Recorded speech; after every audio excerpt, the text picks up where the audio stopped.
Hello friends, কেমন আছো? অনেক দিন পরে একটা লং ভিডিও ছাড়ছি।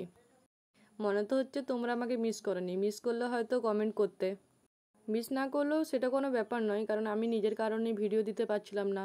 মাঝে কিছু এক্সামও ছিল, তারপরে শরীরটাও একটুকুন খারাপ ছিল। তার সাথে সাথে তো এসএসসির মাঠ তো চলে এসেছে, আর তার মাঝে পুজোর পরে তো আবার ডাব্লিউপি কেপি দুটোকে তো সামলাতেই হচ্ছে। এদিকে মাঠ, এদিকে পড়াশোনা। বন্ধুরা, তোমাদের কেমন চলছে পড়াশুনো?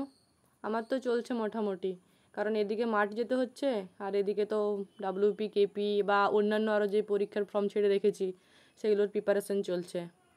তার সাথে সাথে তো একটু ভয়ও লাগছে, কারণ এক্সাম বলে কথা, সেই মাঠেই হোক আর পড়াশোনাই হোক, ভয় তো সবাইকারই একটু একটু লাগে, কিন্তু ভয়টাকে জয় করে এগিয়ে যাওয়াটাই হচ্ছে আমাদের কাজ। তোমাদেরও হয়তো কোনো কোনো ছেলে বা কোনো কোনো মেয়ের হয়তো ভয় লাগছে বা ভয় মানে মনের মধ্যে আসছে, সেই ভয়টাকে জয় করো, দেখবে একদিন ভালোই কিছুই হবে আর সাকসেসও পাবে।